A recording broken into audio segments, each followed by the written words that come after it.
নমস্কাৰ, এই মুহূৰ্তত আহি পৰিছে আজিৰ দিনটোৰ কেইবাটাও গুৰুত্বপূৰ্ণ খবৰ আৰু এনে ধৰণৰ খবৰসমূহ নিতৌ চাই থাকিবলৈ চেনেলটো ছাবস্ক্ৰাইব কৰি ভিডিঅ'টোত এটা লাইক কৰি দিব বিচাৰিছোঁ। প্ৰথমটো ব্ৰেকিং নিউজ। জেনজিৰ প্ৰতিবাদত নতশিৰ ঝাৰখণ্ডৰ চৰকাৰ। দিল্লীৰ পিছত 24 দিন ধৰি ঝাৰখণ্ডত হৈ আছিল ছাত্ৰ সমাজৰ প্ৰতিবাদ। অৱশেষত ঝাৰখণ্ড চৰকাৰে মানি ল'লে শিক্ষাৰ্থীৰ সকলো দাবী। JSSC পৰীক্ষা বাতিল ঘোষণা মুখ্যমন্ত্ৰী হেমন্ত সোৰেনৰ। বিশাল ছাত্ৰ বিক্ষোভৰ পাছতে ঝাৰখণ্ডত একশ্যন। ঝাৰখণ্ড লোকসেৱা আয়োগৰ প্ৰাক্তন সদস্য PX গ্ৰেপ্তাৰ। অজিতা ভট্টাচাৰ্যৰ ব্যক্তিগত সচিব BN ৰামক গ্ৰেপ্তাৰ। CIDয়ে গ্ৰেপ্তাৰ কৰিলে PSCৰ কেলেংকাৰীৰ অভিযুক্তজনক। 40 লাখ টকাৰ বিনিময়ত চাকৰি প্ৰদানৰ অভিযোগ। এতিয়ালৈ JPSCৰ কেলেংকাৰীত জড়িত 22 জনক গ্ৰেপ্তাৰ কৰা হৈছে বুলি জানিব পৰা গৈছে। দিব বিচাৰিছোঁ পৰৱৰ্তী বিগ ব্ৰেকিং। এইবাৰ NRCক লৈ কেইবাটাও মন্তব্য কৰিছে AIUDFৰ নেতা তথা প্ৰাক্তন বিধায়ক ৰফিকুল ইছলামে।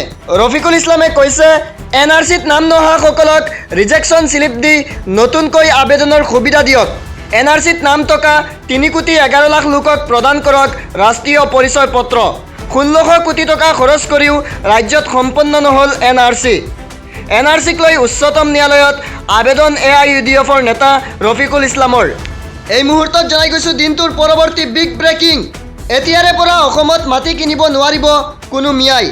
খিলঞ্জীয়াইহে অসমত মাটি বেচা কিনা কৰিব পাৰিব। এই ক্ষেত্ৰত অতি শীঘ্ৰেই আহি আছে নতুন আইন। কোটি কোটি টকা দিলেও মাটি কিনিব নোৱাৰিব মিয়াই।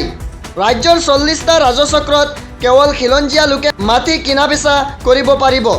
বিশেষকৈ ধুবুৰী, বৰপেটা, গোৱালপাৰাৰ অৱশিষ্ট খিলঞ্জীয়া ভূমি সংৰক্ষিত কৰাৰ ওপৰত গুৰুত্ব চৰকাৰৰ। দিব বিচাৰিছোঁ পৰৱৰ্তী বিগ ব্ৰেকিং। ৰাম মন্দিৰৰ ধন চুৰি কাণ্ডক লৈ বিগ আপডেট আহি পৰিছে। ৰাম মন্দিৰ ট্ৰাষ্টৰ প্ৰাক্তন মহাসচিব সম্পত ৰায় আৰু ট্ৰাষ্টৰ সদস্য অনিল মিশ্ৰক ক্লিন চিট SITৰ। SITয়ে দাখিল কৰা প্ৰতিবেদনত নাম নাই সম্পত ৰায় আৰু অনিল মিশ্ৰ। আনহাতে ৰাম মন্দিৰৰ ধন চুৰি কাণ্ডৰে 8জন অভিযুক্তক দোষী সাব্যস্ত SITৰ।